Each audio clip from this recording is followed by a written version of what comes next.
be dominated by the poverty team, but then I see, like, of course, Jakarta's traffic can be quite challenging. Today's like myself, my name is Vivi Alatas, and Matthew Wai-Poi will present some of like our findings from the latest targeting experiments that we did together in collaborations with NP2K, with BPS, with Ministry of Socials, and also with JPAL Poverty Lab. So actually this is very much fresh from the ovens. We've presented to Pak Bambang, but like this is the second presentation after we presented to Pak Bambang. Let me just give you some background why this targeting experiment is something that needs to be done, why we choose to do this targeting experiment. As we know, Indonesia's poverty has been declining. In 1999, we have poverty around 23.4%. Now we have poverty closer to 10%. But the rate of poverty reductions in Indonesia is slowing. 2007, 2008, 2009, we see that poverty has been decreasing around 1 percentage point every year. But in the last year, it's only decreased by 0.5 percentage point. The issues is like how we can accelerate poverty reductions in Indonesia. Not only that, there is like people exit and enter poverty. Poverty is very fluid. The main challenge is not only accelerating poverty reductions, the main challenge is also addressing the vulnerability. A lot of people near the poverty line, a little shocks can push them below the poverty line. We could see this one just like from looking at this household per capita consumptions. If we just look below the poverty line, this is using Susuna's 2010. We got a 2010 13% the poverty rate below the poverty line. Once we slightly shift the poverty line to becomes 1.2 times poverty line, it becomes double, 25%. When we shift it further, 1.5 times poverty line, it's 40%. People exit and enter poverty. Yang miskin gantian. If only those people who already get out of poverty will not come back, poverty would have decreased much more rapidly. The issues that we should care is not only those who are currently poor, but also those who are in danger of becoming poor in the next year. That's why, for example, the NP2K having these registries of the poor, not only just those below the poverty line, which is around 12% of the populations, but those who are in danger of becoming poor again in the near futures. And why 40%? Because 85% of those people that exit and enter poverty again comes from this 40% of poorest populations in Indonesia. This is, if we try to get from Susunas, we can get a sense who are these poor. And apparently around 40% of 45% of the poor, current poor, were not poor in the previous year. So with all these issues, targeted social assistance is a key, one of the key programs and policies in Indonesia in accelerating poverty reductions. But we have to make sure all these programs are targeted to the right people. Indonesia has an array of quite a number of social assistance programs. We know that we have Raskin, targeted in paper to the poorest 30% of the population. We have Jamkesmas with around 76.4 million beneficiaries, no even like growing. ARI probably up until 100 million next year. PKH is also another conditional cash transfer, which currently around 1.2 million beneficiaries, but with the additional 800 this year and will become 3 million by 2014. And also BLT, which we have two times of using unconditional cash transfers as a compensation mechanisms when there is an increase of fuel price. So the targeting questions is a legitimate question. How can we make sure all this money is targeted to the right people? there are two type errors of targeting. We give to the wrong people, or we exclude the right people. This is the usual inclusion error and exclusion error. In improving targeting, we want to improve those two types of error. And indeed, like if we try to look the targeting error of this program, there are a lot of room for improvement. For example, 50% of target households are excluded from each major program. Similarly, of course, 15% of all benefits go to non-target households. How can we improve it further? Of course, it's impossible to make it zeros, but at least comparing to other countries, there are lessons that we can do better than just 50%. But there are a lot of ways on doing targeting, and it's very much tailored to the need and the context of that particular country. We would like to know which one works, especially in Indonesia. That's why we would like to do these targeting experiments. So Government of Indonesia, World Bank, and JPAC conducted field experiment to test targeting methods. We conduct 2 rounds of targeting experiments. The first one, I think we presented in FKP last year. So almost 2 years ago, yeah. I don't want to repeat the whole things, but what I want to focus at the current presentations is more on the results of the second targeting experiments. On the first targeting experiments, what are the main findings? The first finding, PMT, the proximity testing, some of you or most of you will know this PMT is using some kind of scoring system based on the regressions or other technique, econometric technique that we use from household survey to get this is the proxies of the poor and what are the scores that link to each particular variable. Usually the variable used is like either type of dwellings, household characteristics, etc. But there are also choices using community to target the poor, and also choice of mixed methods. In Indonesia, you have a lot of, actually most of those programs, Raskin and other, use some kind of mixed method.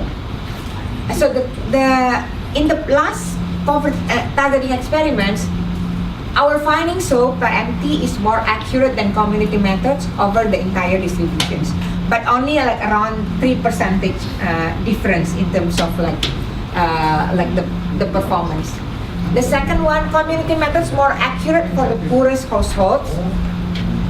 Community methods led to higher satisfaction with the process and outcomes.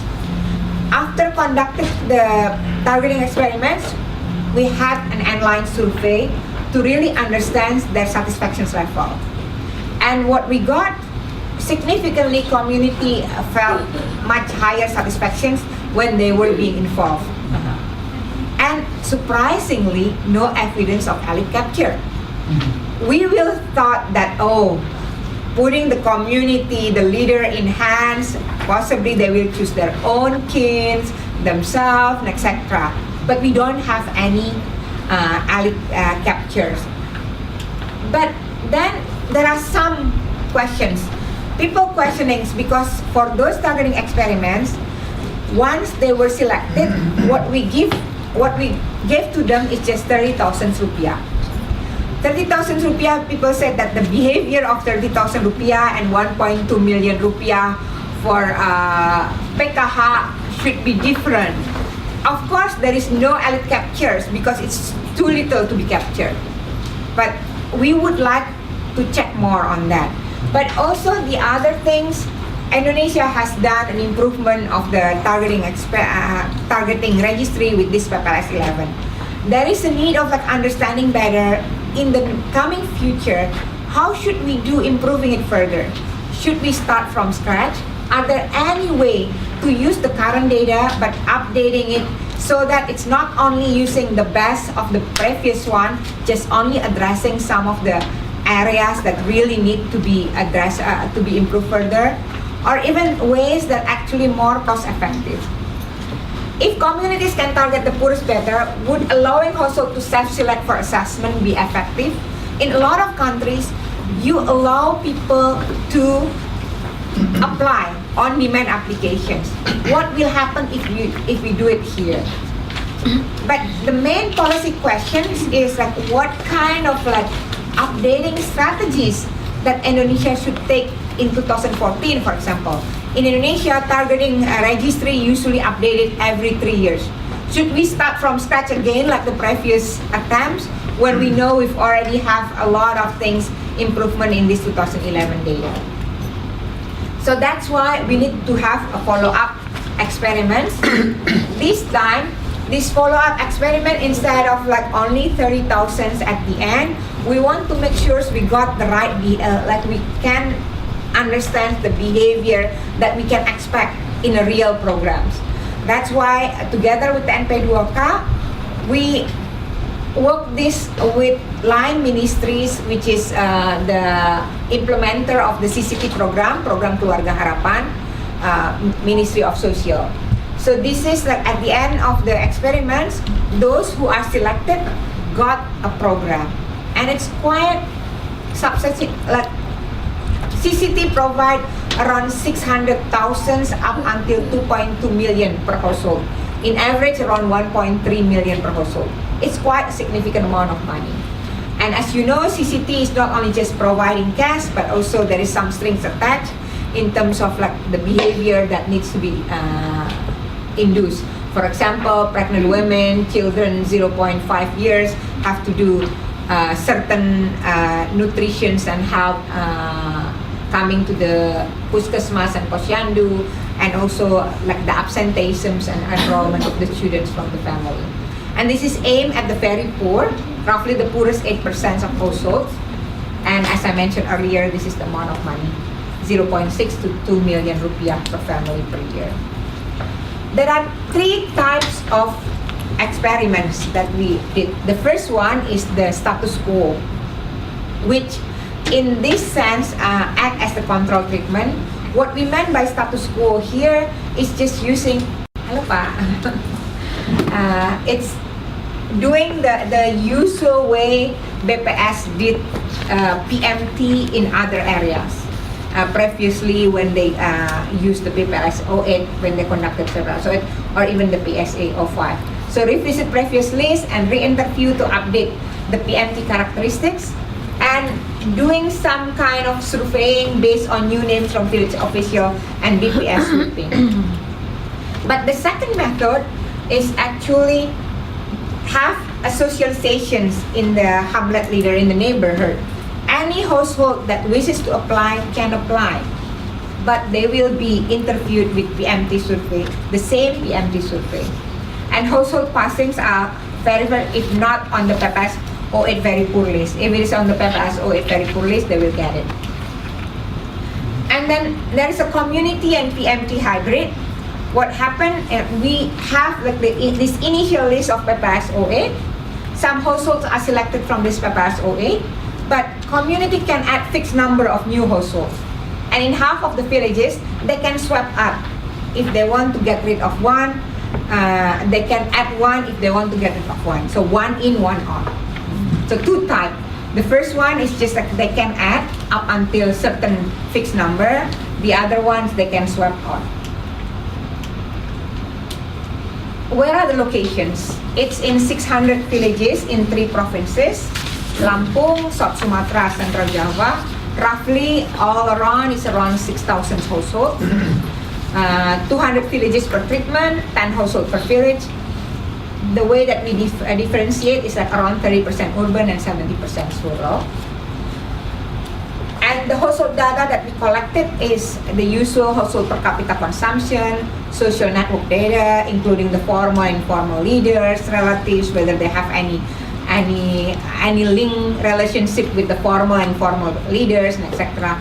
And also access to targeted social programs, the one that I mentioned earlier, PLT, Jamkesmas, Raskin, PKH, etc. So in these presentations, I'll talk about was there elite capture under the community methods, and Matthew will talk about how effective was self-targeting and what are the implications of the Indonesian targeting in 2014. Was there elite capture under the community methods? So in addition to the PKH expansion experiment, the survey also were linked to the PPLS 08 because we work together with the NP2K. we can match the names with the PEPALS 08 targeting list to get like what will be their status in the PEPALS 08 targeting list. We also have questions regarding whether they are beneficiaries of certain programs such as Jamkesmas, Raskin, etc. And we specifically designed the experiment in such a way we can address the issues whether there is an elite capture or not. Because we divide the 200 villages into two. 100 randomized villages with the community elites and 100 randomized villages with the full community. The one with community elites, the meeting is not with everyone, but with the formal and informal leaders of the community. Toma dan Toga, tokoh masyarakat, tokoh agama, and the village leadership, like Pak Lurah, Pak RT, Pak RW. And 75% of the village quota come from the PEPALS 08. They can top up and switch out the remaining 25%. While for the full community, the one who decide is not just this elite of 5 or 8, but anyone who come to that meeting. So we can compare for capture when we compare the community elite and the full community. Of course, there is the status quo of the PMG. Compare. Yeah. So this is the kind of meetings that happens in the Hamlet leaders. So they will ask whether Buyung and Eno, which one is poorer? Should I put this after Buyung or below Buyung? If it is below Buyung, is it below Santin, etc. Such that we can get like at the end of the meeting, it's usually run around 2 hours. Depends on the number of the numbers. The number of the household in the village. Yeah.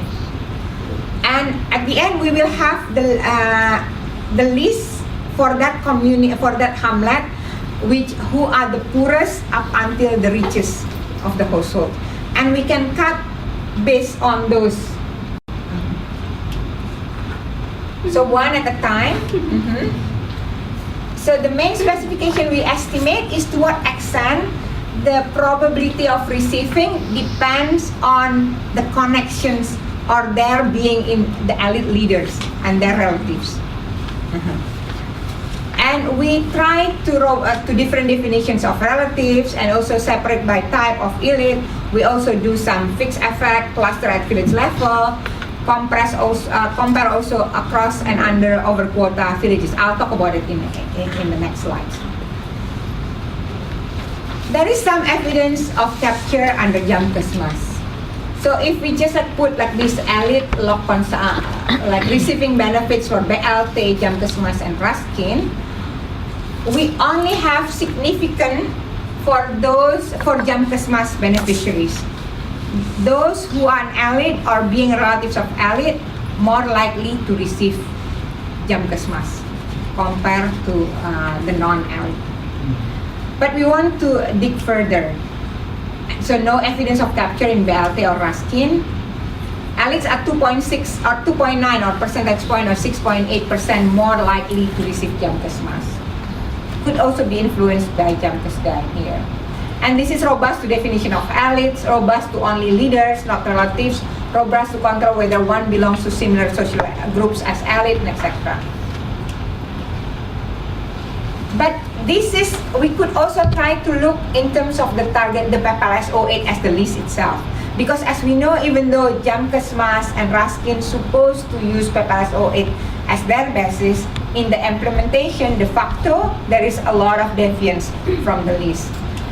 We can try, if it is just from the list, it's actually, we do not have enough evidence for the PEPALS 1 near poor. The poorest 36% in the sample. Not seems to be driven by the PEPALS 08, but the subsequent implementations. Okay. It's actually less likely. If it is, for example, for PEPALS 2, the poor, which is the poorest 26% in the sample, we have, it's actually being elite is less likely to be in the registries, and especially also for the very poor. no evidence that elites are more likely to be on the list. And when we try to look for PKH, we also do not see any elites are more likely to receive PKH, either using like the PMT method or the community method.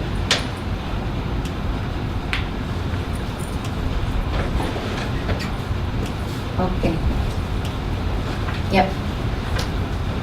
So far there is no much evidence of elite capture so far. But there are a lot of type of elites. There is Pak RT, Pak RW, but there is also the Toma Toga that has been there forever or probably clearly being respected. The formal and informal leaders. Are there different behavior between the formal and informal elites? Are all elites the same? So we define formal elites as the whole formal roles, for example, sub-village head, member of legislative council, and informal elites is like teachers, religious leaders, tokoh masyarakat. And indeed among the what we can see is for the formal, there is some what we call, you could say that there is some captures in here. Those being a formal elite is more likely to receive BLT and also Jamkesmas and also Raskin. An informal elite, we don't see the same behavior. It's actually the other way around. They are less likely to receive both BLT or Jamkesmas or even Raskin. So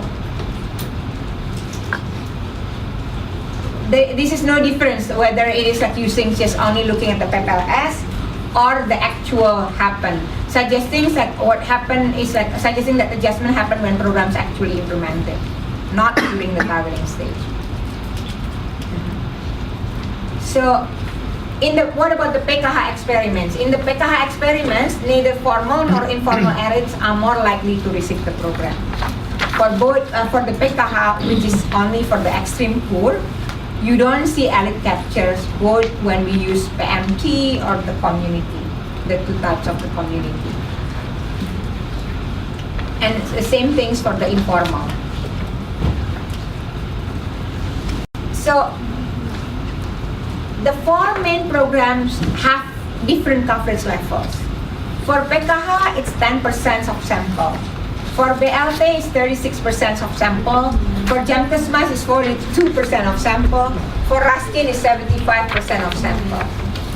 And we find that elites are less likely to be categorized as very poor on PPLS OA. So does scale matter for elite captures? And there is, what we would like to do, it's actually there is natural variations in village beneficiary quotas. Because in BLT and also in Raskin, what being put as the quota is not really what happened in the ground. You have much more Raskin recipient beneficiary than the total number of 30% purus in that particular areas. Similarly for Jamkesmas, it does not always match what we know from Jakarta, the BPS quota for that particular area. So we try to get a sense whether this over quota and under quota matters in elite captures. And indeed, elites are more likely to get benefits when there is extra quota. Remember, in BLT, for example, the Hamlet leader, Pak RT, are the one who put the candidates of the names of the people in the beginning. After that, BPS came to do some interview at those times using these 14 variables. But mostly, at the end, what happened, a lot of those people become accepted because there is an increase of the target group of BLT from only just the poor to the 30% of the poor. So in some areas, when the Hamlet leaders are very diligent, they put a lot of names, just like in Bandung, Kabupaten Bandung, you have much more than over quota areas. But in certain area, you have under quotas. People were being put, the name that they put is much less than the quota. And indeed, what we see here, elite captures is more likely in the areas with over quota, especially if the areas is above 150% of the quota. And this is happened for BLT and also for Jamkesmas. So elite more likely to get benefits in over quota village. What are the explanations? It could be that formal elites only steal when there is leftover after taking care of the very poor. They feel like it's not okay to steal from the very poor, but if the overall quota is actually quite high, I can say that I'm not that much different from these people. Or, yeah, and it's harder for them to pretend to be poor when there are fewer slots. And indeed, for this BLTO 5 and Jamkesmas, they have some way of discretions to increase the quota itself. This may explain less capture in PKH than other programs, because PKH, you have the slots is very much smaller. Even in some areas, the total number of quota given by TNP2K, adopt TNP2K, BPS, and Ministry of Social at those times, it's much smaller even than the total number of the extreme poor in that area. So, however, the impact of the capture is actually quite low. Overall, elites, when we compare elite with non-elites, it's like 9% richer than non-elites. Some of these Toma and Toga are not the super rich. And are at most 8 percentage point more likely to receive benefits than non-elites. It's not twice the times once you are elite, you are twice more likely to receive benefits than non-elites. At most, it's only 8 percentage point. This is for the Jamkesmas. And represent at most 15% of the population. So if we try to do some kind of like dirty estimates of the cost of the capture, so the share of elite in population is 0.5, relative increase of elite's probability of receiving program, this is Jamkesmas, is 8% compared to the 42% of coverage of Jamkesmas in the sample. And then we can multiply it with the elite consumption relative to non-elite. So at the end, the incremental welfare loss due to the capture is less than 0.3%.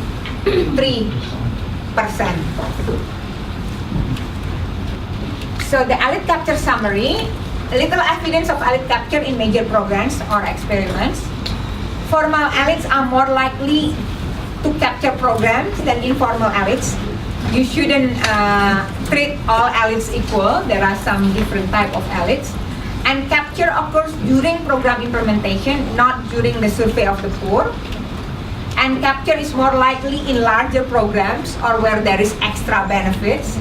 And cost of elite capture may be low relative to benefits of engaging local leaders in facilitated process and providing support. So the second experiment does confirm the first experiment findings of no evidence for elite capture. Does it also confirm the finding of higher satisfactions? And indeed, in general, household in community hybrids areas were more satisfied with the process than in the control areas. The percentage points difference is around 4 percentage point difference, and it's statistically significant. They were also more likely to consider the process fair and to want to use it again. So, when the question is the process fair, we have 6 percentage point differences. Would you like to use the process again? 10 percentage difference compared to the one without the involvement of the community. But what was the overall level of satisfaction? Overall level of It's satisfaction. high for both. I'm trying to remember. For what I think on, for example, would you like to use the process again? I think this is like 60 versus 70% type of thing. So they weren't unhappy with the control. With the PMT. They were not unhappy with the PMT. That's right. Yeah, they were pretty happy with the PMT, but again, Yeah, quite a bit but I more was happy. wondering Yep. how big Yep. 6% Yep. was Yeah. in Right. some Right. grand scheme of things. Yeah. Okay, so I'll ask Matthew to continue. Okay. Can I say, just, Yes. sorry to bother. So just before you do, I know a bunch of people have just come in. If you feel the need to rearrange, do so now and grab a paper, because I know you can't see everything from all angles here. And while you just sort of grab that, maybe we'll just take a couple of questions on the community part first. Well, Pop up your the hand. if interesting you need thing I a thought paper. in some of this is not just that the elites weren't getting more than they would get otherwise. Actually, your regression showed they were getting less. For some, for the informal leader. For some. For the informal leader, they said And they. so why do you think people are getting, why less? I mean, there could be a few things, right? Particularly with the informal elites, the community's trying to decide who should be getting these benefits, and they may not be thinking just about per capita consumption in the way we are, but they might be thinking about coping mechanisms and social networks, and they may go, you're one of the elite, if something happens to you, you've got fallback Yeah, mechanisms, exactly. or maybe you've got assets that you can rely upon. So, and they have different concepts of poverty. Poverty. Maybe that social prestige or status Has some counts as a value. socioeconomic status. Yeah. Because the previous targeting experiment shows that indeed the community and elite ways of choosing the targeting, there is no difference between the community and the elite community in terms of targeting error. And also it's very much close to their own perceptions of what constitutes poverty and their self-assessment about the degree. And this self-assessment does not always be mimicking what we see as a per capita consumption. They do not always think of poverty as below poverty line. Are there any, or should we continue? Well, we'll have a general discussion about the implications for targeting in general at the end. If you have sort of clarifications or things you didn't understand from the community part now, we can take a few questions because we are going to move on to self-targeting. Thank you very much. Really very interesting. I was wondering if you are planning, or maybe this has already happened, in looking at also especially vulnerable groups that might not be captured. For example, female-headed households, families, child-headed households, families with disabled, elderly households, in a particular region, religious minority, ethnic minority, besides this, what is overall. covered, and Yeah. whether those communities also equally are active in your sessions to say, I am poor, or she is poor, he is poor. In terms of there are two answers for that question, Yes. and I will ask the team also to add more. In terms of for the female-headed household, our study shows that female-headed households is actually more likely to be chosen. Controlling for other per capita consumptions, when you are female-headed household, you are more likely to be chosen as the Much more likely. much more likely. So it's become the way of the proxies of poverty in the community eyes. Yes. But then also the other ones more on the looking at the disabled and etc. We haven't really do it, and possibly it will be difficult to really get a sample size to get a significant comparisons in those areas because the number of disabled. Do we have Amri probably? Do we have disabled data in the targeting experiment data? Yeah. Kayaknya enggak deh.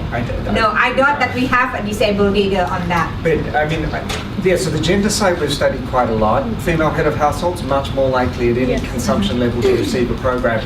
Females were quite well represented in the first experiment when we split day meetings versus night meetings. And in fact, Yeah. when we went and observed it in the field, And there is no difference. their voices were much more likely to dominate the rankings than the male ones, actually. So So, yeah. there wasn't that gap. On the disabled thing, we didn't ask it in our survey, but the prevalence rate is so low that it would be hard. What we have heard from PAN per M people on the community side is that the disabled and that widowed or female-headed households are much more marginalized from that type of decision making, but we don't see it so much with what we were looking at. So in our first targeting experiments, we tried to get a sense of if we conducted it in the morning when female is more likely to participate, we see a difference. Yes. Results, we do not see any different results on that. And one thing I want to tease out from the community stuff before we go off on it, which isn't explicitly here, but I think in terms of when we think about the implications is important, is we're saying in this experiment, even with quite a bit of money available, when we carefully facilitated these meetings, you don't see capture, you don't see the elite siphoning the benefits off towards their friends and family. We're saying on the other hand, when you look at these larger programs like BALT and Jump Kesmas, you were seeing some capture going on here. Now, and the key thing that Vivi was saying is when you look at the PEPAL SO8 list that was meant to use to target it, elites aren't more likely to be on it. If anything, they're less likely to be on it. And yet they're more likely to receive the benefits. So the capture happens not at the official targeting stage, But the at the community implementation implementation. So we're saying on one hand, there's no capture by the community in our experiment, but on the other hand, there's capture by the community and the implementation of these major programs. So if you're going to be using community, this facilitation and the way in which community is used is going to be Like critical. which type of community, and also try to do it in such a way that there is some standard with using some of the quota, like getting a sense, because it's clear that community elite captures happens a lot when you provide also ways for them to increasing the size of the pie. Thanks, Vivi. Okay, so now we'll look at self-targeting. Why are we looking at self-targeting? Those of you have seen, and I know a number of you will have seen either a previous FKP or through our other work, the first experiment results a lot. We looked at community and we looked at proxy means testing. We did look at self-targeting. Why do we look at self-targeting in the second one here? So there's a couple of advantages you may be getting out of using self-targeting as a mechanism. Firstly, if you've got an existing list, and we know that 2008 list was missing 50% of the bottom 30% of the target household. So 50% of the poor weren't even on the list. So if you go back and revisit that list 3 years later or 6 years later, you're still going to be missing 50% of the poor. If you allow anyone who wants to say, look, I think I'm poor and I want to be considered, then all of those previously excluded people have an opportunity to apply. So that can reduce the exclusion error of the poor from the targeting. At the same time, you may get people who are on the list who get visited who are poor, but the statistical models think are poor. They may say, well, look, I'm not poor, I'm not even going to apply. So that may reduce the number of non-poor who are being involved in the programs. And this could also potentially lower costs, because if you only evaluate and verify the households who apply, then you don't have to go and visit the entire previous list or every household if you're doing sort of a census survey suite. So there's a number of advantages, potential advantages from self-targeting.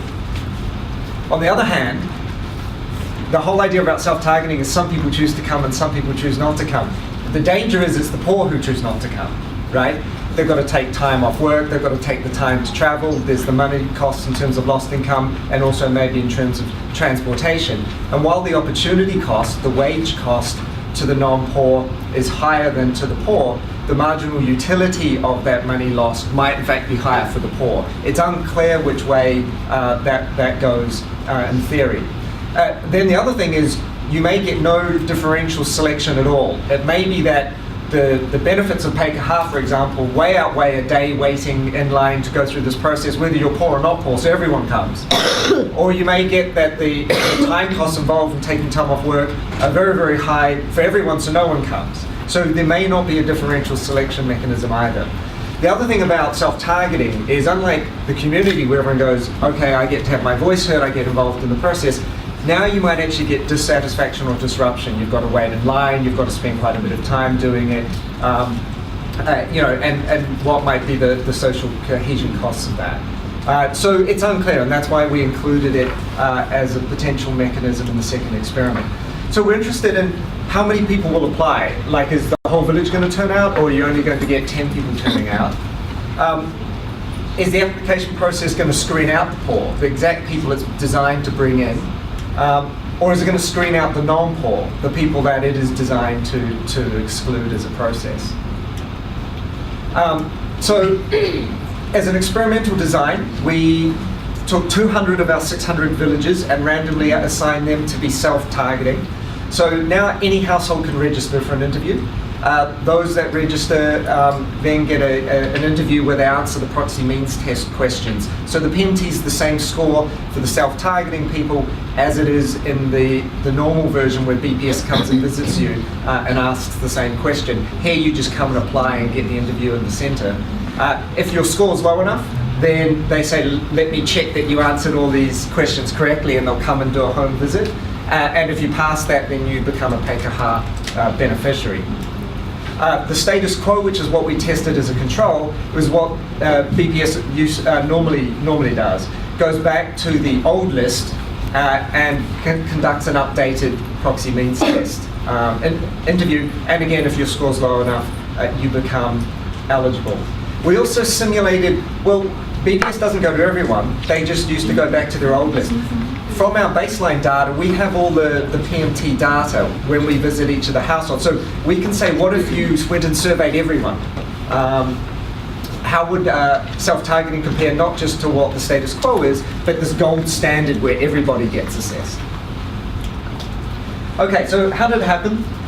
Village meeting was held to explain what is the program. You know, this is a program for the very poor, this is what you receive, this is what your conditions are, this is who is eligible.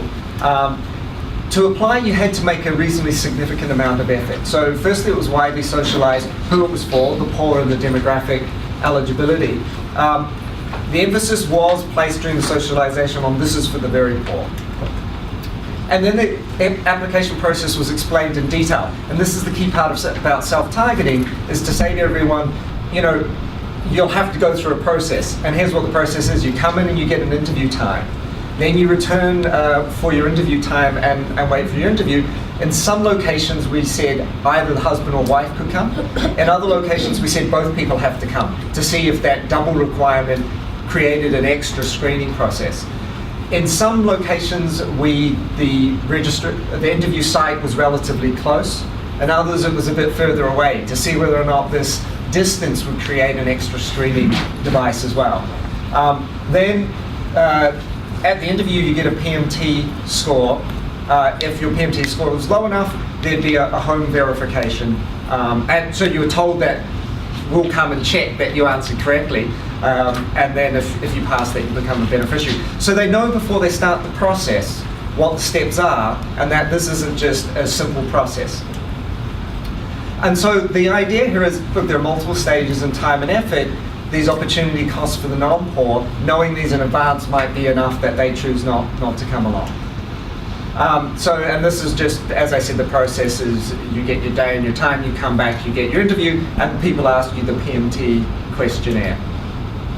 So, first of all, how many people turned up? In terms of the application rates, from the entire population where we were, it's about 20% of households applied. Remember, this program's targeted in these areas at around about the poorest 10% of people. 65% of those went on the old list of the poor. Amongst our survey, the baseline sample of 2,000 households that we did, just over a third of households applied. Of those, just under a half of those weren't on the old list.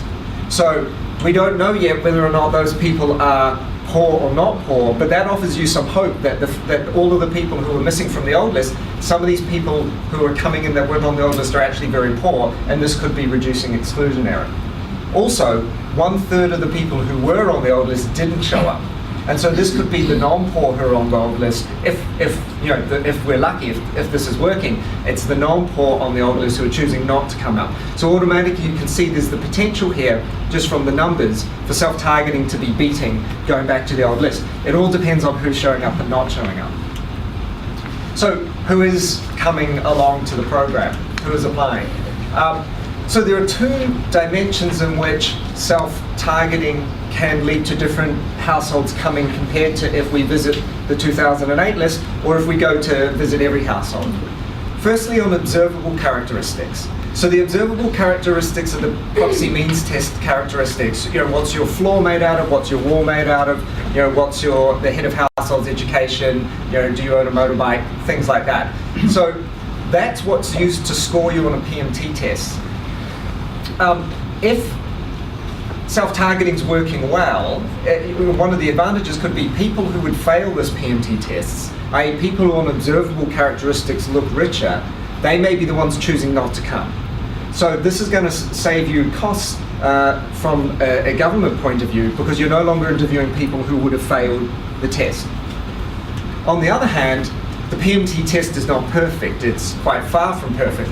And so you will get households who are not poor that the proxy means test thinks are poor. And so they would have passed the test, but if they choose not to come, then self-targeting is going to help you here, because the people who would have entered the program have chosen not to get evaluated, and therefore they don't enter. And these are the unobservable characteristics. If this happens, then you get a poorer group of beneficiaries, because the richer people that the test gets wrong have chosen not to apply. And so what we've done is we've decomposed every household's consumption into the part that the proxy means test is estimating and the part that it doesn't get, these unobservable characteristics. And so from an econometric point of view, the PMT score is just the scoring coefficients times these PMT characteristics, the household characteristics, and the residual is the epsilon. It's the difference between your actual consumption and what the PMT score thinks it is. So let's plot first the PMT score. These are the observables. And you'll see the PMT score down the bottom goes left to right from lower estimated consumption to higher estimated consumption. The red line there running vertically is the PMT cutoff threshold. If your score's below that, we let you into the program after verification. If it's above that, you don't. And you'll see what we've got on the y-axis is the probability of applying. And you can see the probability of applying is a lot higher for lower PMT scores than for higher PMT scores. So if and you'll see to the left of the line, it's basically 50% or higher chance of showing up. And so what this is saying is the people who do show up are the people who are more likely to pass the test. Right? So when we do the verification and so forth, we're spending the money on people who will ultimately enter the program. And the people who weren't going to pass the test, to the right-hand side of the line, have a much lower chance of turning up. All right, so this is saying from are we visiting the right, are the right people turning up, given they would enter or not enter the program under the test, that actually self-targeting is working. What about if we look at unobservable characteristics, this residual?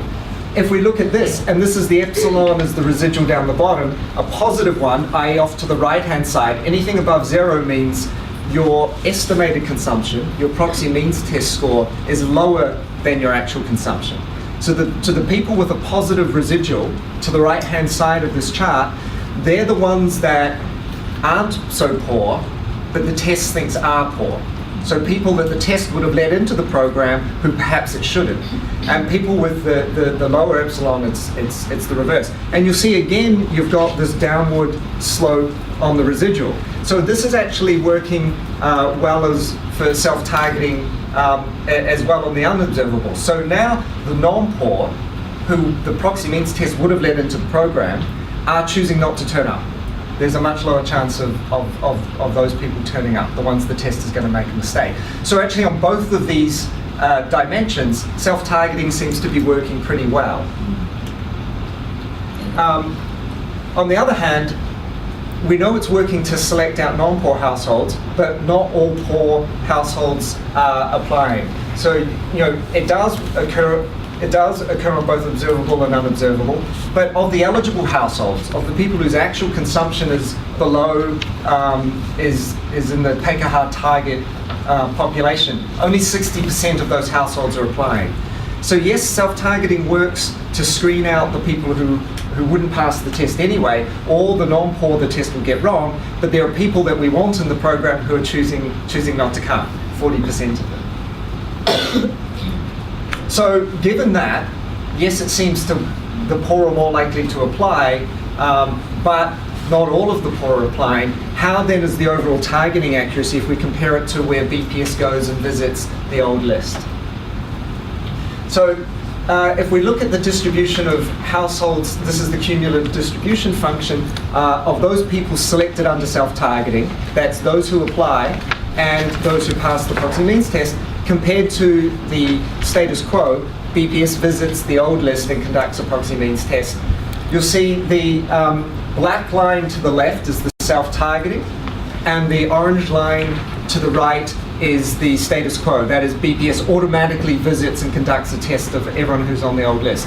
And you'll see that everywhere across that CDF, it's to the left for self-targeting compared to the status quo. So the entire distribution at every point is poorer than the distribution of people who were selected in under the old method of just revisiting the old list with a proxy means test. And that's statistically significant at a 10% level, like a test for distributional differences.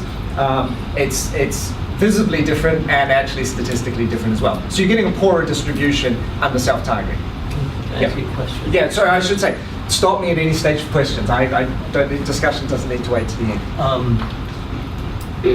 But that could still be missing more of Yes. the poor. Yes, yeah, Are you gonna absolutely. get there? Right. You're getting there? Yeah, exactly. Okay. So what does this say? This says it's a poorer distribution. Right. But for poor people is not the same Right. out of a population of 20 people, 16 of whom Okay, didn't turn yeah. up. Yeah. You're So getting that. it doesn't Yeah. mean your targeting's better. It just means it's a poorer distribution that has been selected in. Okay. That's exactly right. So what does it mean for inclusion and exclusion areas? That's your point, right? Yeah. It may be poorer amongst those who turned up, but if a bunch of poor people didn't turn up, If a whole you bunch could more have poor people who are didn't- poor, exactly, then Yeah. you could have quite high targeting areas. So now we look at the probability of you receiving pay kaha. We're not getting to the errors yet, but we're showing you where is there going to be a gain on an inclusion or gain on exclusion. So now there's the probability of you getting the benefit by looking at your actual consumption along the bottom. So the black line is self-targeting, and the orange line is the status quo. And what you'll see is amongst the self-targeting population, if you're lower, I should put a red line in here, but the threshold's somewhere between 12 and 13. So you'll see you're much more likely, if you're below the actual consumption cutoff point, to apply. So the black, I'll show you on the screen here, the black part here is quite a bit higher than under the control. So that's saying if you're poor, you're much more likely to get pay kaha under self-targeting than under the old method. So that's going to have an exclusion error effect. It's also because of they are coming to you. Because at the end, both the self-targeting and the automatic enrollment at the end using the same PNG. Yeah, it's This the is self-targeting have able to get the poorest who were not being interviewed in the previous list of BPS to come to the self-targeting. That's right. This difference is not because of a different way of assessing. Both of them are on a PMT test, the same PMT test. You get much more chance of getting pay kaha if you're actually poor, because now you come along and say, I want to be assessed. Under the status quo, if you're on the list, I'll assess you. If you're not, I won't. And that's why you've got less chance, because a lot of poor people are missing. Then if you see above the 12.5 on the x-axis, the orange line's much higher. So you're actually much less likely, or not much less, you're less likely to be getting pay kaha under self-targeting if you're not in the target audience than under the status quo. So that's going to reduce inclusion error. There are people who the test would have allowed to enter, but they've chosen not to apply, and therefore they don't get assessed. So the fact that the orange is below the black when you're on the left-hand side is reducing exclusion error, and the fact that the orange is above the black on the right-hand side is reducing inclusion error. Because in a way, PMT, there is some error from the method itself, because it really depends on what kind of variable that you have in Susanas. And this one, it's showing that some people already know that I'm actually not poor. I shouldn't come. If only they come, they probably get it. But they didn't come with this self-targeting. Right. This is the unobservables result that we saw before. But just one question: why does the probability tail off to the left or collapse to the There are left? not very many households down here. But then that would be. But I thought this was, or am I misinterpreting the percentage? Is this the percentage of eligible households, or your likelihood if you're a household to be to get the benefit? That's right. That's right. But then it shouldn't. But But it look- doesn't matter how many. Right, but if you look at the dash. dashed line above it, that's the confidence interval. So because you've got so few observations, that dashed line is actually a lot higher. That's basically very imperfectly estimated at the tail end because there are very few households down there. So the confidence interval goes a lot higher. It's just too high to take that as a very accurate estimate at the bottom end. It's not based on desal, but based on log consumption. No, I understand. But, But I take your point. The poorer you are, the more like you ought to be. I would have thought this would be Be a vertical look like line. that. Would look like that rather than Yeah, the hump. and again, there's the confidence interval around that, so it doesn't exactly necessarily just look like. But it's it interesting. could also be because of for some of the really poorest one, Yeah. transaction cost matters. Right. They don't show No, up, yeah. Or they just don't know about it. They're so Or they just marginalized don't from know about society that they weren't even aware in the first place. So no, it's a good point, and we don't know It quite. seems odd. Whatever. It just seems really odd. But But we can check. We have an online survey that why you didn't show up, and really try to think the reasons for the poorest one compared to the not so poorest. What is the difference of reasons of not showing up? Yeah. But we can Although check it there further. weren't that many, or in the who got captured in the end line, it's difficult to answer. But no, it's something we need to look into a bit more. So what's this saying? If you're in the poorest 5%, you're twice as likely to receive PKH under self-targeting than if we went under the status quo, and that's significant at the 10% level, right? So you've got a reduced exclusion error. On the other hand, if you're in the richest 50%, you were half as likely to receive PKH under self-targeting as you would have been under the status quo. So it's working on both bringing in excluded poor and keeping out included non-poor compared to the regular way of doing it. So in terms of the targeting errors, in terms of consumption, if that's the first column, there's a 20% lower average consumption under self-targeting. And so 10 to 20% lower. So it's definitely a poorer population.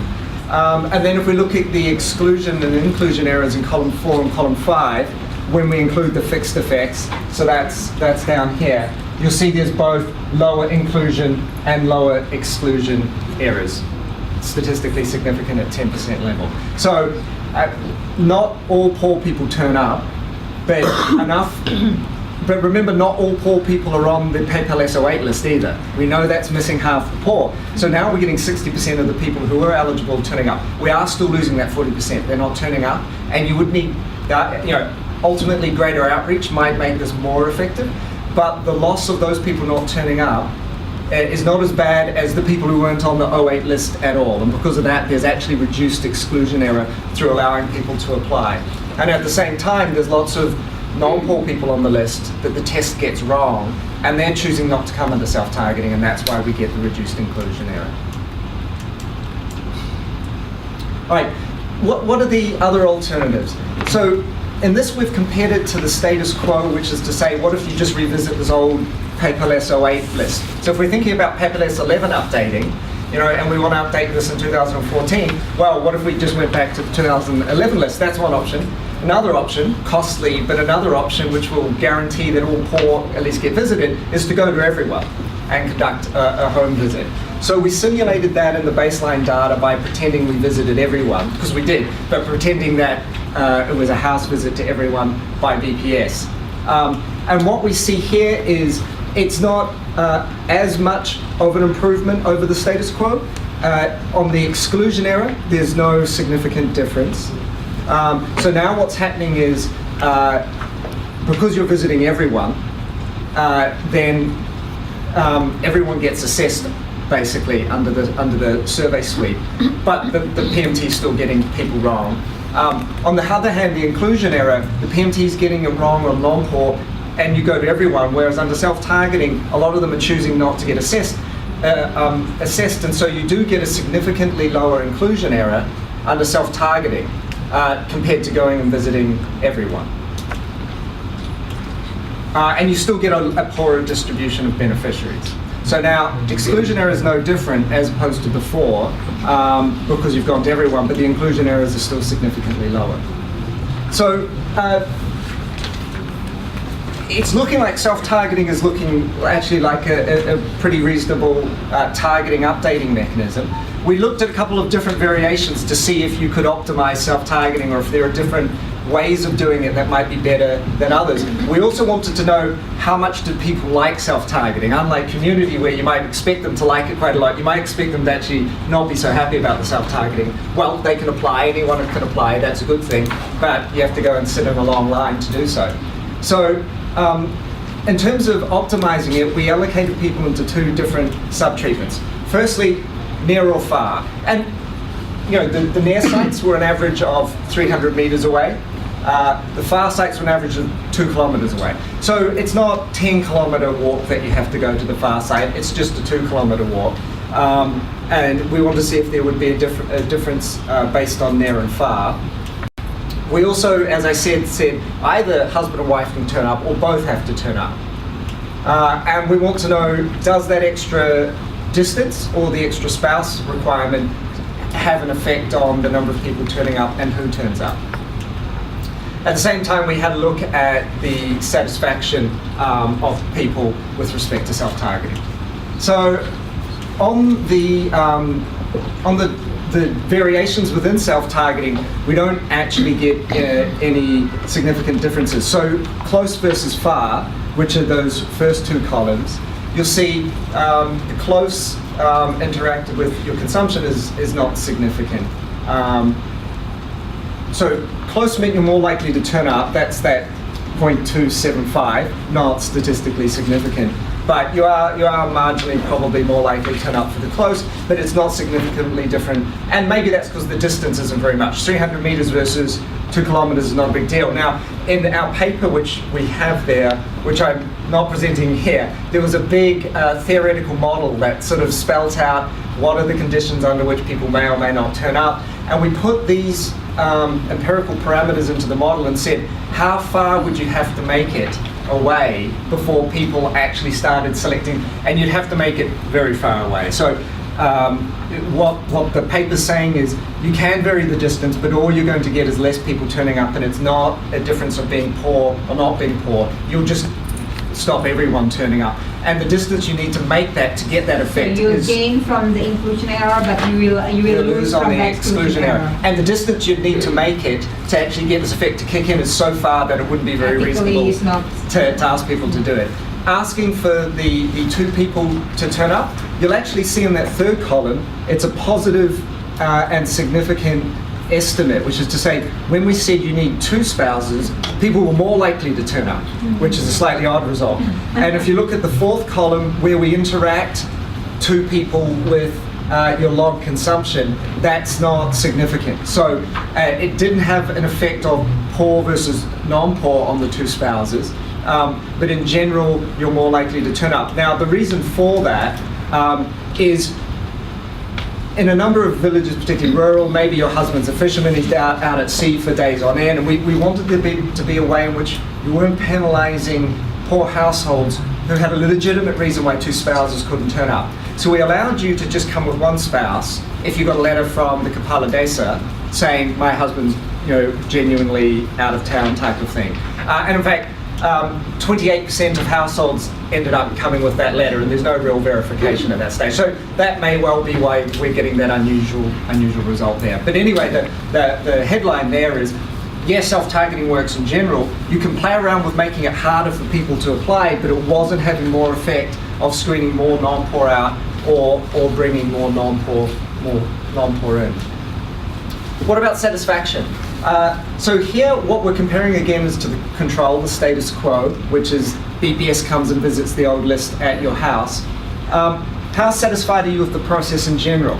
You'll see in the self-targeting, 5 percentage points less satisfied with the self-targeting process compared to those who were satisfied under the status quo. So yeah, I admitted to say beforehand that the process did go relatively smoothly. We piloted this very carefully, and we were very worried about there being maybe riots or disruptions and protests. The 600, I think, is only around 5 villages. At the end, we choose not to do. Right. Not to do and replace it with another villages. Exactly. So the process did go pretty smoothly, and our fears about there being widespread disruptions didn't come to pass. On the other hand, people are saying they're less happy with the self-targeting process in general compared to the status quo. Having said that, we asked them, are there people getting PKH who should not be, i.e. they're not poor enough? And the 7 percentage points less likely for people in self-targeting villages to say there are people getting it who shouldn't be compared to the control. So they may not have been... Perceptions of exclusion error is also better. Exactly. So they may not have been as happy with having to go and line up and go through this queuing process, but they're definitely thinking that the inclusion error, their perception of the inclusion error is quite a bit lower. And this is statistically significant. Interestingly, they may not have been happy with the process overall, or as happy, but when we ask them, is the process fair? Neither of these are significantly different than 0. So is the process fair? As many people said it was fair in the self-targeting areas as in the control areas. And would you like to use the process again? From a statistical perspective, as many people said yes to that as in the control area. So yeah, I don't like coming and queuing up, but I think it's fair. I'd be happy to do it again, and I think it's much less likely to include people who shouldn't be than the other process. So not as positive on the satisfaction side as community, but on the other hand, not so non-positive that you would say that the accuracy gains are outweighed by the satisfaction differences with the control. So overall with self-targeting, as I said, relatively smooth process despite the long waiting times and similar satisfaction levels to the control. Poorer households, more likely to apply. And this is working on both observables and unobservables, so the two dimensions in which self-targeting can give you benefits, both of them were giving you benefits. That is, people who are more likely to fail the PMT don't come, and the non-poor who are likely to pass it don't come. You get a poorer distribution of beneficiaries. On the other hand, you don't get all the eligible poor. So self-targeting is not perfect. There's 40% of the people who would have been eligible are not coming. So some form of, we did a community meeting, we socialized at the community meeting, was advertised, but perhaps more outreach is necessary. And this may come into your point about why down the bottom end of the distribution is this turn-up rate lower than higher when you might expect it to go more like this. Who are these 40% is what we need to know a little bit about. Are they the poorest of the poor? Are they the ones with the poorest social networks and the poorest communication networks? We need to do more to understand how do we reach these 40% and why are they not turning up. So it's not perfect. Moreover, trying to make the application process more difficult doesn't result in you kicking out more non-poor relative to the poor. You just kick out more of everyone. So in other words, you can go through this process, but you don't need to get really, really tricky, and you don't need to build actually really, really big barriers. Well, higher barriers than what we had in here. So I'm going to go on to talk now, summarize what Vivi's been saying about community and community hybrids versus the self-targeting and the other options, and what this might mean for targeting Indonesia going forward.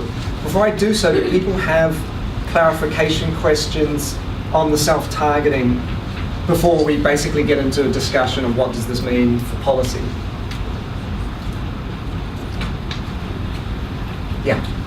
In the beginning of the presentation, you mentioned that the sample areas are located in 3 provinces. That's right. I'm just wondering if there are any specific characteristics among the target in these 3 provinces. I mean, probably cultural differences. Yeah, I mean, I think of the selection perspective, it's 6 different, 1 urban, 1 rural district in each province. So we wanted some urban, some rural, we wanted some Sumatra, some Java, and so we wanted to, there's no scientific basis. You can see from looking at the numbers, if you know the poverty rates in Indonesia, that these are slightly more poor than the national average, if you look at the percentage of each of those categories. I'll On the Lampung one is also because we know that conflict is like more likely to occur in Lampung, and like some of like this like perceived belief of self-targeting will not work for Indonesia because it will create riots, everybody will come, etc. We should try to do it in more difficult areas. So like choosing the Lampung part is like one is like trying to choose it in a difficult area. Yeah. Following up from that question, were you able to make geographical differences in your sample, like within your sample, like urban versus rural villages, maybe mountainous versus coastal villages? I'm trying to remember, I think we ran urban rural and I'm not sure there were Urban rural we can differences. check, but I think that we have to add up some like together, lump together, like within the sub-treatment into one treatment to get like still smaller. But we do not really put it in. It's not in here. I think here, but they may have we could run be urban able rural, to. and there was no really difference, check. right? Yeah. I think Rira now, one of our other co-authors on this, so deferring to her I superior think knowledge. at one point we did, when we still like quite rough estimations, there is no difference between rural and urban, but there is no, because we cannot really differentiate the area for the coastal and the highland. The sample size The just sam- isn't the really sample large. size is- Okay. Because remember, it's randomized across the 3, so then if you take just self-targeting Then you have and you a do very it within small between provinces, it's too small. But urban-rural we did, and from memory there wasn't a Because I difference. think that at least the scale 100 is like the minimum needed to get like like power for the estimates. Yeah. Yeah, I think maybe sometimes additional information, maybe just anecdotals, like what happens in the urban setting versus rural Yeah. settings. I think We do have from the online survey that we can try to get more in terms of what's going on in these different areas. Yeah, We need to mine the data more. We actually already have the online survey result, but we haven't really play around on it. There are some questions, that follow-up questions, something like more in the qualitative assessment, asking them why you do not come. If you poor, why you do not come. We actually asked that question in the online survey, but we haven't played around with the data yet. Yeah. And this one is just completed a month ago or something like that. The The analysis, analysis for yeah. this, so Yeah. it's still quite. I think qualitatively, the person who probably knows, has a good sense for this is Jurist, who was out in the field an awful lot. So we should actually sort of get a sense from her of whether or not there were regional differences going on that we can't test in the data because it's sample size. Sorry? rapper. Yes, exactly. Any other things before we move to policy? Maybe Yeah. it's a little linked to what Ari mentioned, how much probing is done to see among the poor who have not come, what qualities and characteristics Yeah. they have. We can share with you the online surveys. Yeah, we Questionnaires. need to do a bit more work on that. These are the follow-up questions, of course, because now that depends on your outreach. Is it because of opportunity, cost, and time? Is it because they didn't know? Is it because they didn't think they'd passed the test and so forth? One of the problems with the end line is it got done in 2 stages because the number of beneficiaries that Depsos decided PKH was going to go to in our areas ended up being higher than the number selected under the experiment. So we had to rush a quick headline out to ask people how they liked it before all these people who weren't selected through the experiment received it. And it turned out the number of poor people who didn't come was a very small number of households. So we have some reasons, but it's not a lot of data on that. But what we can do is just go into the baseline survey and say, were they more poor than the other poor? Were they less poor? Was it education? What was their connectivity? So we can do a lot of that sort of stuff, but we have less of the sort of qualitative response on that. No, we need to do all this follow-up. These are excellent questions. We don't have all of the answers to the whys at the moment. Okay, so let's think about the policy implications of both the community and the self-targeting results. So I'm going to go through this relatively quickly. You all know that Indonesia has developed a unified database for targeting the social assistance to the poor, based on a BPS collection called PEPLS 11 in 2011, which has 40% of all households in Indonesia. So I believe that makes it the largest targeting database in the world. And this data includes, housing, household, community characteristics, the things you need for a proxy means test. Now, in 2012, based on that, Tempe Durka developed the PMT scores for each of the households and can classify different households as being in, the first decile, the second decile, the third decile, and so forth. So, for PKH, you look at households who are in the first decile who have a pregnant woman or they have young children and so forth. If for something like Jam Kesmas or Ruskin, which are targeted at the bottom 3 deciles, then you look at the households with in the lowest 30% of scores. And this is already being used to target the major programs in Indonesia. The question, and this is what Vivi set up to begin with, and how we want to bring our targeting experiments back around to the policy, is when we started doing the initial experiments, partly it was to inform how do you design the collection of PEPLS 11. And it did inform that. But now we're thinking very much how can it be used to inform the updating of PEPLS 11. So household circumstances change over time. And how can you keep this database fixed? I know in Latin American countries, for example, we were looking at some of theirs, and some of their databases hadn't been updated in something like 9 years. And you can imagine the changes that might happen over 9 years. And obviously the data is only good as it is current. So household circumstances do change. There is a planned update, major update of the database in 2014. In addition, as Vivi mentioned, Jam Kesmas, there's discussion about expanding it to 100 million Indonesians, whereas there's only about, I think, 80 million Indonesians in the database at the moment. So one way or another, it needs to get bigger if it's going to target the Jam Kesmas expansion. So the questions are, what would be the best way of doing this in 2014? So there's a range of different methods that we could use, and we've talked about some of them. I just want to summarize what the options are. And we break this into two different things. One is called collection methods. How do you decide which households do you want to assess, right? You can go back to the existing list or the control that we had in the experiment. You can go to every household in a survey sweep or a census. You can say who wants to be assessed and have the self-targeting application that we also did in the experiment. You have the communities decide who should you go and assess, which is what we did in the first experiment. And that one we said, who should we go? And then we did a PMT on them. Or you could do some sort of mixed method. It's a combination of these methods in different areas. Then once you decide who you want to assess, you have to decide how you're going to assess them. So these are the selection methods. There's the proxy means test, which we've talked about. You could say to the communities, not just you decide who we go and assess, but you decide who comes into the program. And that's what we did in the second experiment, right? We said, here's the PMT list, you decide who you want to add and who you want to swap in or out. Or again, you can mix these methods in different locations. So there's a lot of different options for how you could update this in 2014. What the experiments are showing is that different mechanisms have different strengths and weaknesses in terms of the appropriateness for updating. So what about a survey sweep? This is, we go to every household in a location and we conduct a PMT test. The advantages are, well, you're definitely going to be assessing all of the poor because you're visiting everyone on a house. I mean, you're not getting maybe the homeless and at-risk street children and very, very vulnerable groups. And I think that's important actually just to mention. When we talk about targeting, we measure these errors. We're talking about a population of 240 million in Indonesia. So exclusion of the homeless and exclusion of at-risk children don't even show up in statistics. But these marginalized groups are probably much, much more likely to be excluded from these large-scale methods. And I think we need, outside of this, to be talking about different outreach methods to bring in those groups, probably which is going to involve collaboration with NGOs and local government. Just more add on this.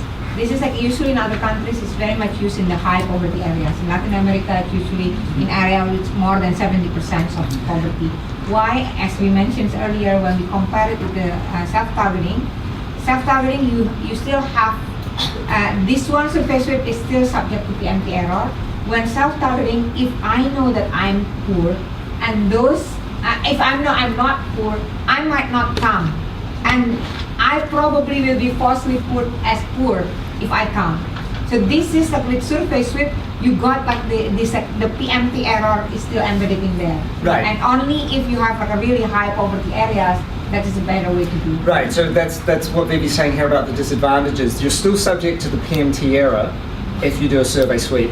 You assess everyone, but you don't assess everyone correctly. And it's costly to go to every house. So that's a disadvantage. And so that's why, where would you use it? Well, if there's an area in which you massively want to increase the number of households you're assessed, the survey sweep could be a good idea. So when we're thinking about expanding from 80 million to 100 million, we could choose some areas which have under coverage in the database and go and knock on a lot of those doors. But as Vivi said, taking into account these advantages and disadvantages, it's better if that's a high poverty area. So our next thing is like trying to get a sense from our data, what at the cutoff that survey sweep is better than self-targeting. Right.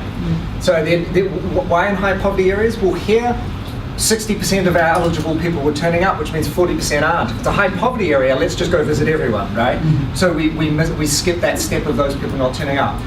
Whereas in a low poverty area, you're going to be spending a lot of money and you'll be getting potentially a lot of inclusion error from the PMT error.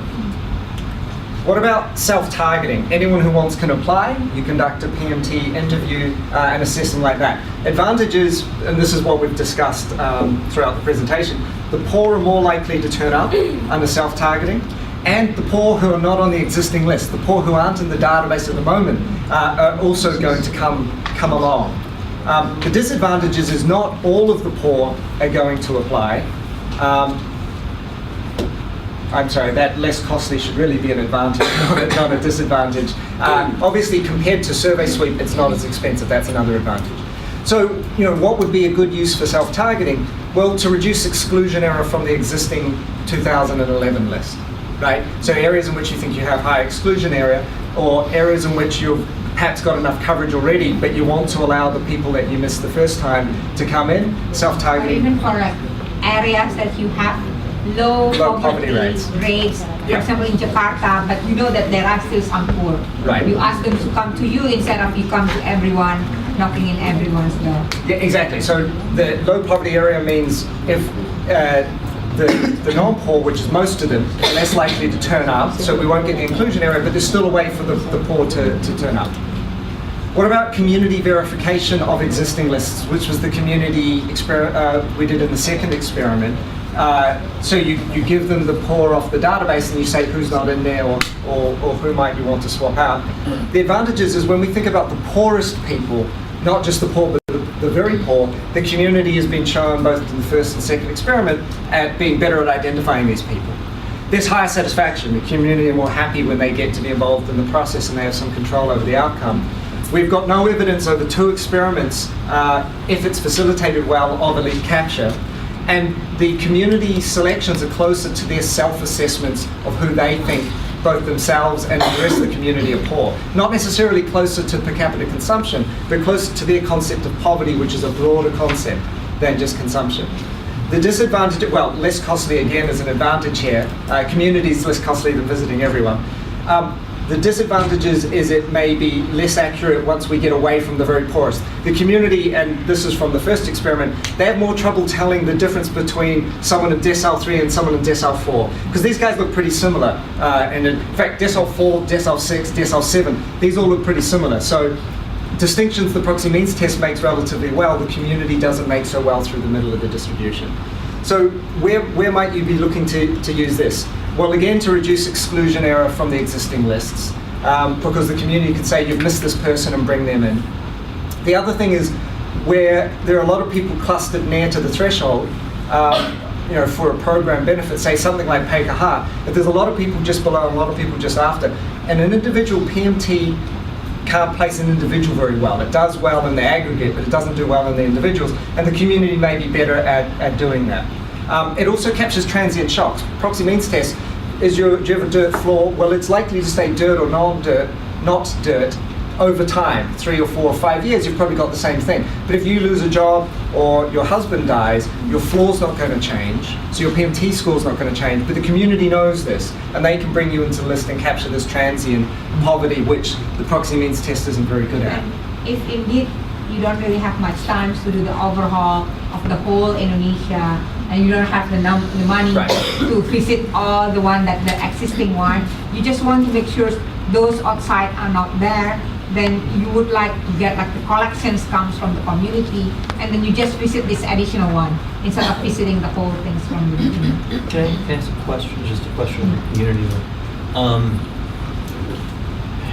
How likely is it that the community just doesn't know? I mean, I can understand in a really poor community, a remote rural community or wherever, where everybody knows everybody's business. Right. That works really well, but in an urban setting where people may not know everybody's business quite so well, where people, maybe only a small faction shows up. I mean, was there any indication in your, are you concerned about that in these communities? Yes, we do concerns about that. For example, what we do it is in a RT level usually. So it's making it very small. Yeah. And in the targeting experiment one, we compare the urban and rural results within the community, and indeed we do not really have any differences. If indeed, if we are postulating rural communities knows better about each other, and urban community know less about each other, then you will see a difference in terms of the targeting error. We expected there to be a difference, and we didn't find one. We didn't find. Yeah. But to your point of if you do this at the RT level, you can sort of get the population small enough that everybody knows each other. Is that less costly? That seems to me that you need a relatively skilled facilitator who has to go in and facilitate each one of those. What's that? 10,000 meetings, whereas with the first one, with the suite or whatever, your enumerators can be pretty much anybody. That's right, and it goes to the point that we were making at the end of the community, which is the experiments show no capture when it's a carefully facilitated meeting. But when you leave the community to their own devices to implement those official targeting lists under John Kesmas and Baoteg, then you worsen capture. So without the facilitation, there's a danger. So there is a need of this facilitation. So that's exactly right. So if we go on to, maybe I should have combined both this slide and the last slide, because I was trying to set it up, how would you do it with the advantages, disadvantages, but we probably should have just gone straight into this. So this is just basically following on, but I think we're going this way in the conversation. So let's think about 2014 and how we might update and expand the unified database. What might you do? Well, Survey Suite, you might do this in high poverty rate areas where there are high exclusion error already and under quota. We know there's some areas where we don't have as many people in the database as we see poor in the Susanas. So this could be a good way to expand, because we need to go from 80 to 100 million at least. And to capture the exclusion areas, which are the people who are missing, and in high poverty rate areas, and why this is to expand coverage and reduce the exclusion area. On the self-targeting, do it in low poverty rate areas, right? So you're using self-targeting to exclude out the people who are non-poor that would come in by mistake. You could also do this in over-quota areas which have already got plenty enough already in terms of comparison to their poverty, their beneficiary needs and their poverty rate levels, but you're still allowing a way for poor households who weren't surveyed to enter into the database. Low cost and potentially exclusion reducing.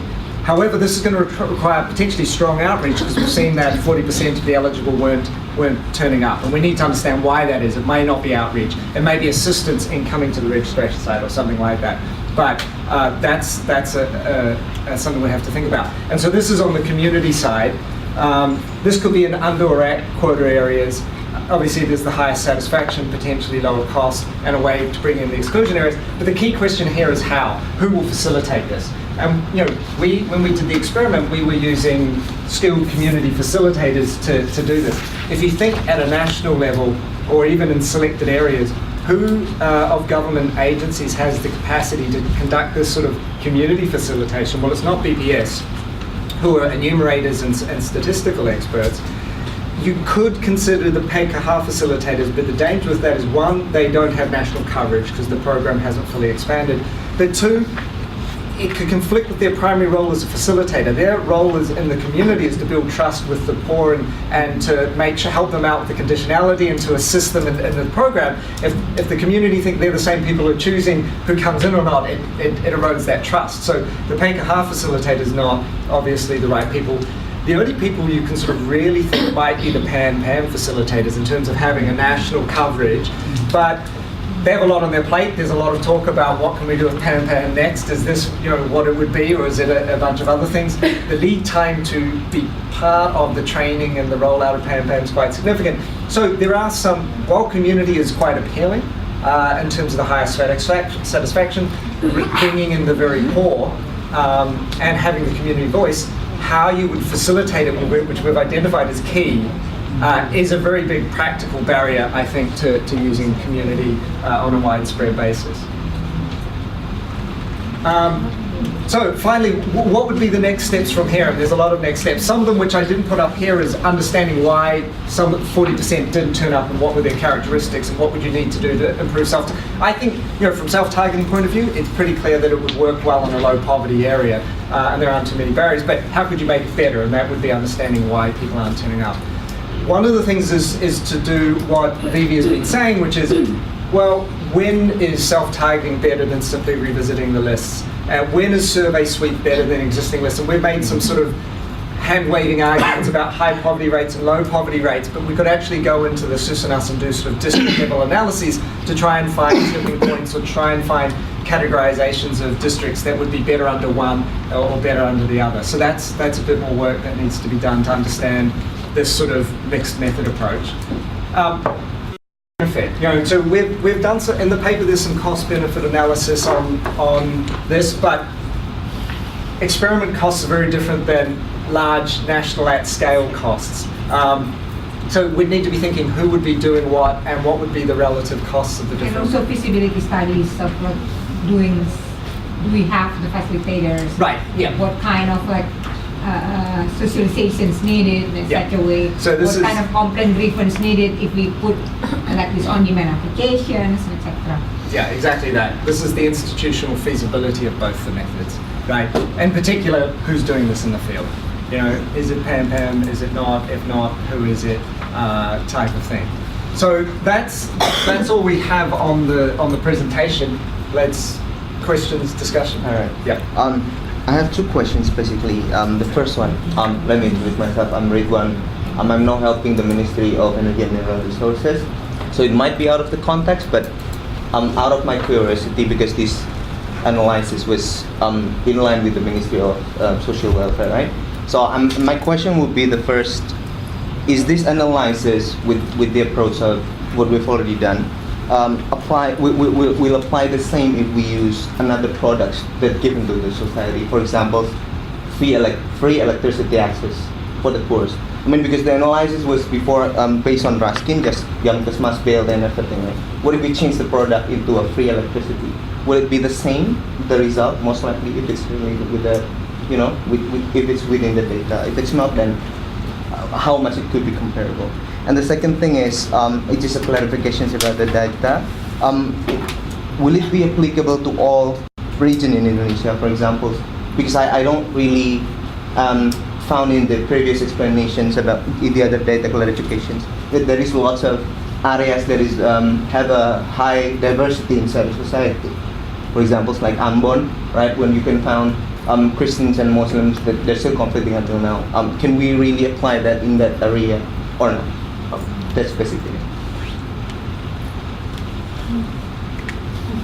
On the electricity question, yeah, there's no real and in fact in other countries this type of targeting database is used for a whole range of things, not just social assistance. Yeah, exactly. It can be electricity tariffs or fuel subsidies or food subsidies, or it can be used very widely in that sense. You need to have the right data in the database. In this case, since we don't know particularly who's connected and how, you might draw up a prospective list from this, but then you would, PALN would need to visit them and sort of determine, are you actually on PALN, or is it actually a PALN meter, or are you just coming off the line, or things like that. But yeah, potentially it could be used. So for one example, it's been used for BSM, the scholarships already, and it got sent out to everyone regardless if they're enrolled or not. And then you could choose to opt in. So this could be said to all poor households, you get a letter. If you're on PALN, you can get a subsidized rate or free electricity. If you're not, you could apply and join up. This authorizes you.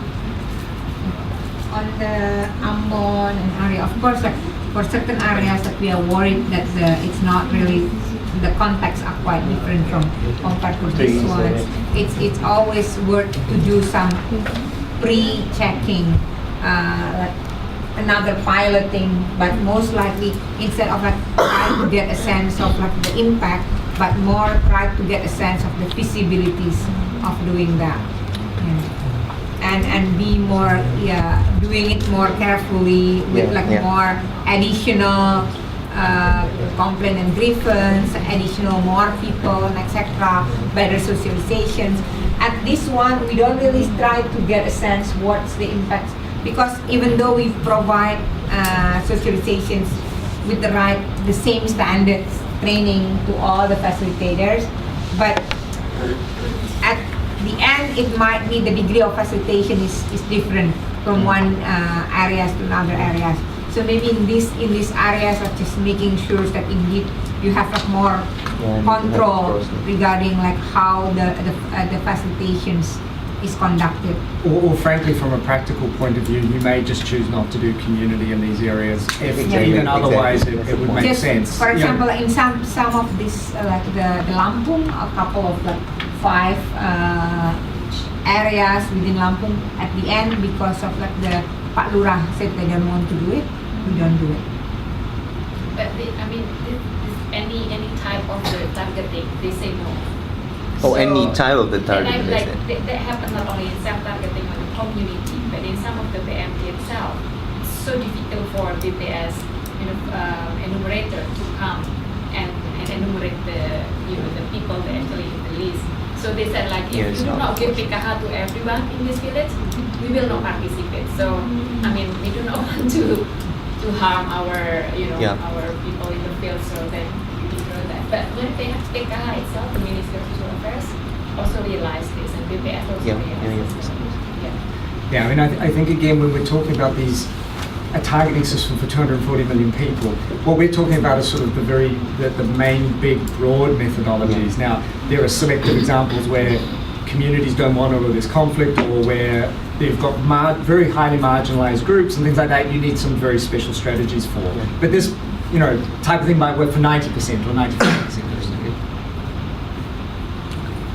Yeah, I'm noticing that this finding of doors will be very useful at the side of the selection for the targeting activity, right? In terms of the implementation though, I wonder if you have found anything that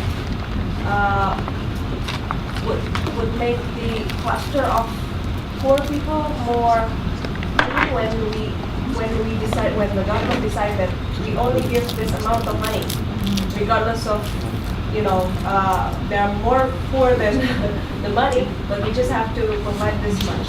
Now, I wonder, is there any tools that you have discussed or something to make a cleaner cut once the government decide that there's only money available? That's the first question.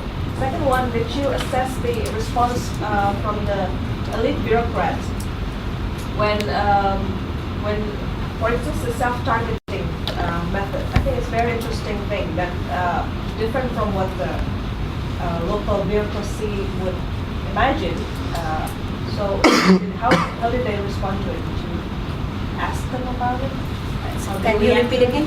How did they react to the idea of self-targeting? The local officials. The local officials. Yeah, local officials.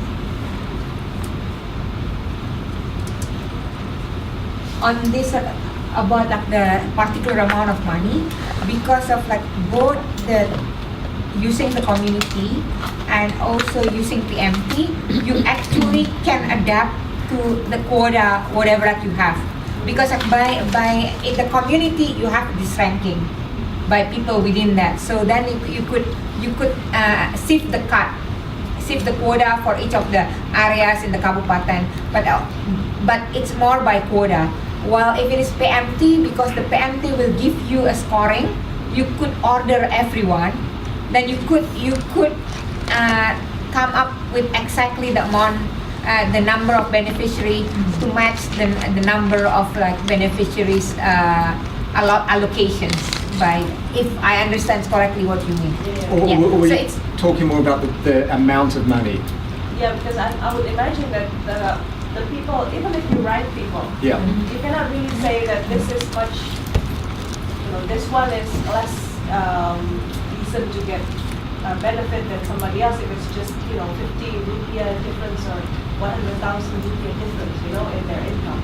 Yeah, so this is, I think, what you're talking about is the bright line problem in targeting, that if you've got someone who's sitting just this side of the threshold and just this side of the threshold, you go from getting this to getting nothing type of thing. And that is one of the big issues in targeting, and how do you deal with it? I think it'd be a much bigger issue if we were really, really accurate on these PMT scores. Yeah. But actually what's happening is people across that distribution, it's not everyone up to this point gets it and then no one gets it, because actually our PMT score is not as accurate as we'd like. There's people scattered throughout the distribution. There's no really clear line where people are breaking off and not breaking off. Whereas you've got more of a problem in the West, where you come along and say, I know exactly what your taxable income is, and I draw the line like this. But if you know it more precisely where this becomes a problem, you can phase the level of benefits up and down so it doesn't come off a cliff. So when you've got very accurate estimations, then the more confidence you have in the estimation, the more you can step the benefit levels down, so it's not a really big drop off. And when you've got less accurate estimation like we have here, it's actually less of a problem, because there's no obvious point in the community where everyone has it and then no one has it. But it is one of the big issues in targeting.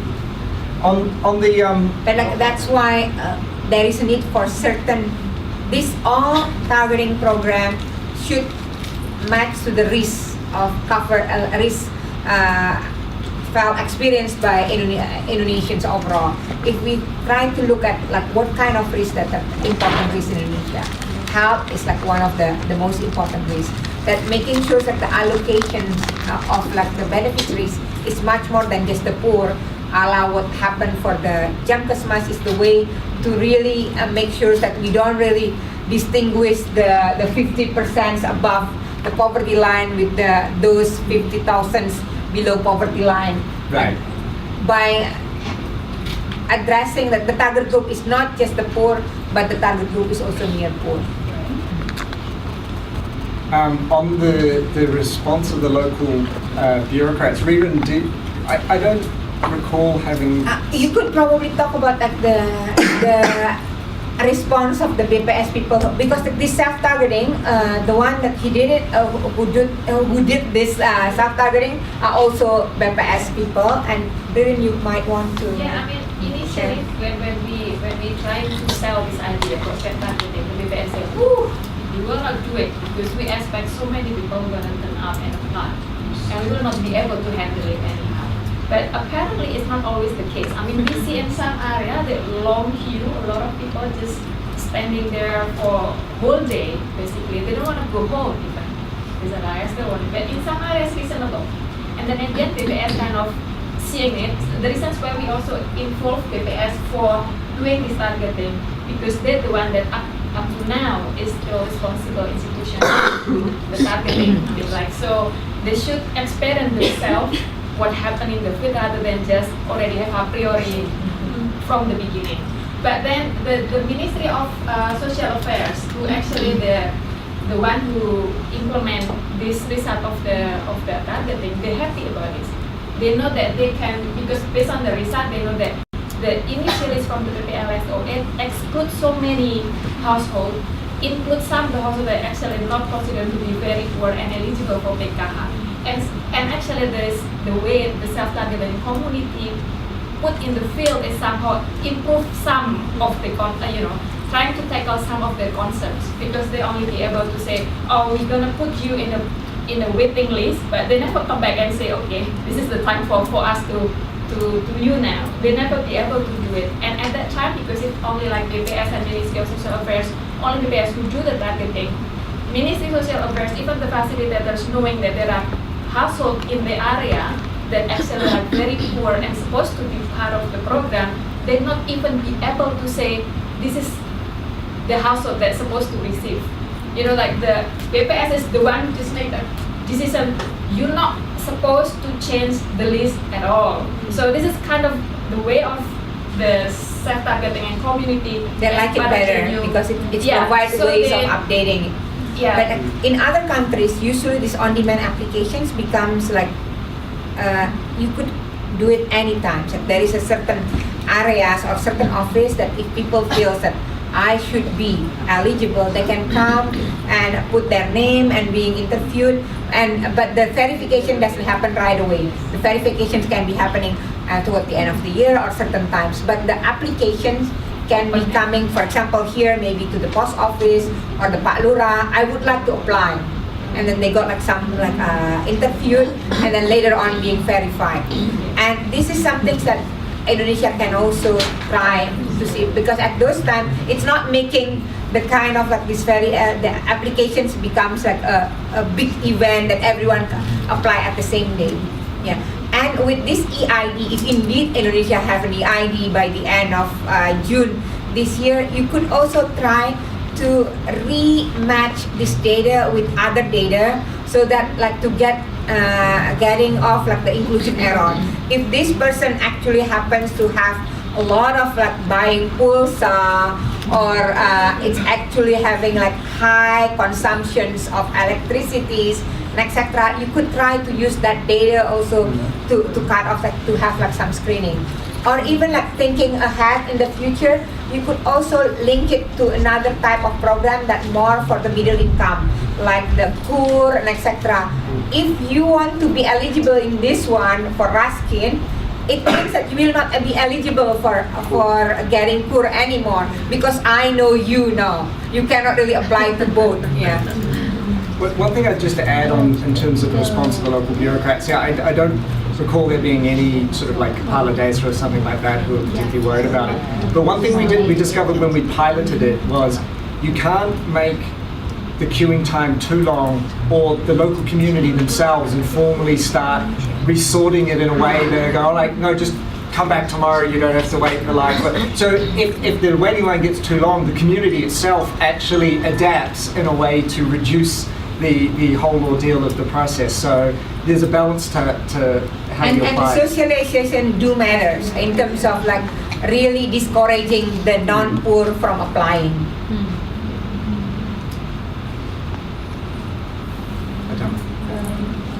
I'm Adama. I work at the Unified Database, and I'm going to give you a little bit of some of the initial analysis that we've been doing on the database. So on the survey sweeping, so during the PPLS 11 data collection, there was a pre-list and household could be added to that pre-list. And it's called, we have in the database we know who is from which list. Surface sweep. So we have been looking at the difference in the score of the household in the survey sweeping and the household from the pre-list. And overall, in most districts, the household in the survey sweeping are less poor, have a higher PMP score. When they collected, and this is for everyone who doesn't know the gory details of how this worked, there was two types of ways of getting in beyond the pre-listing. One was BPS swept and said, you look like you're poor, I'll survey you. And the other was the community referral. This is the survey sweep. This is the survey suite. The community referral didn't really happen in most areas. Not many new names entered via that. Okay, so this is the BPS identifying people who they thought should be there. And my second point is related to the community part. The option had to be open for people to be removed from the pre-list. That's because of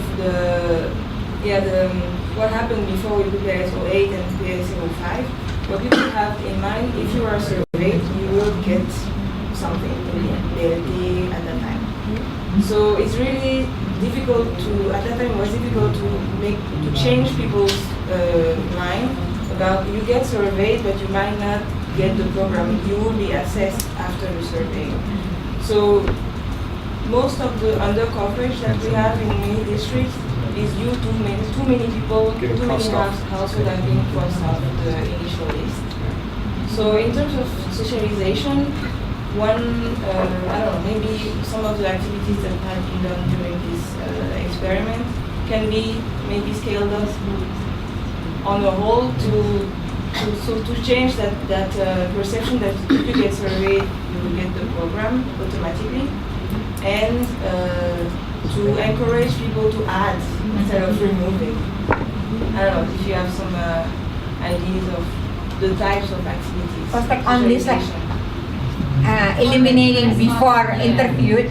In a way, I think that part is because of what's constitute 40% of the poverty. It's not really the same from one interviewer to another interviewer. For certain interviewers, they feel like, Ririn is too rich, she shouldn't be there. But for some, it's probably not. Yeah. So that's another thing. But I think that on this, really looking the under coverage and try to seize the better surface sweep methods and making sure that these surface sweeps do happens in a more standardized manner. What I'm worried about, sometimes the surface sweep is not really standardized. Some do it just based, not really knocking the doors one by one, just really do it in random manners. So that's that. There's socialization to the community and most importantly socialization to the interviewer. Yeah. But I mean, also it's just trying to set back about what happened last time during the evaluation. Because the way how the PPS, the design for the PPLS 11 is actually first come from the prior list, the first list, that this is the candidate for the PPS and Mureta to come to survey. But then at the end, from the pre-list, they found there are several group of people that actually we know is not poor at all because the initial data is wrong. For example, if the square meter of the floor is supposed to be 500 meter squares, they only write down 50 meter squares. So they're not supposed to be in the pre-list, it's already in the pre-list. So the BPS at the end decided to have some, list of the group that's supposed to be crossed out, and some is actually like probably, you know, if you graduated from university, for example, if you do not have the job, I mean, if you graduate from university, it doesn't mean that you not in the poorest 50 or 40%, right? I mean, poorest 40% is quite high. It's not just poor, you know. So I think this also somehow the reasons why there are so many crash outs is not because of the integrator itself. They just get some instruction, and probably it's also difficult to handle. You know, like maybe graduated from university is in a certain area, not in other areas. Like even pegawai negeri, if it is only 1A, 1B, golongan 1A, 1B, you know, the like also not, I mean, like, I believe it's still like below the 40%, but if it is like ABRI, regardless what is the level, or if it is pegawai negeri, they cross out from the list. So I think that's one of the reasons why. Well, I mean, socialization. So one of the things. That's also part of the decisions from the central. Right, so Like it's SOP, like it's more an SOP. yeah, actually, I mean, we were sort of there in the field where certain instructions came down from Central BPS saying if anyone works for the government, don't interview them on the basis that they wouldn't be poor enough. Now, you can have some of your family members be, you know, working at the local dinas, and you know you're a single mother with 4 kids, and you might be pretty poor, but they were sort of, there was a certain amount of, I mean, there are lots of things you don't want to see made apart from sausages, and this is one of them. There's a lot of devil in the detail about how the list was put together. I think one of the things we're sort of saying is you don't necessarily need to go back and completely revisit this list necessarily, or think of a whole new way of doing it. There are ways of selecting in different areas where you do and where you don't do. But it is true that there was the way it was meant to be collected, and there were deviations from that at a local level or due to various decisions at the last minute, which accounted for some of that under quota and so forth. But it may not be that you necessarily need to use what happened in 2011. You could use like a census, you go and knock on every door. But as you say, you'd have some form of socialization that says everyone's being surveyed, not everyone is going to be eligible for a program. The socialization was still relatively poor in 2011. These things are done very quickly, not very quickly, a lot of time was put into it, but the amount of training and socialization to the communities and to the local BPS at the time, that sort of stuff could be improved, and I think you'd get more uniform results. That's right. Any other questions? Yes, I know we've kept you a pretty solid amount of time, but if anyone has burning questions or comments. And of course, feel free to contact us, email us if you have. We also have like one other paper that maybe later we will share also with you for this. Okay. Thank you very much. And I hope that we will have not 2 more of like this month happens to be we are the host for FKP. We hope that you could also come for the next one, which is like Astrid. You might want to talk about the 2. Astrid, you might want to talk about the 2 more seminars.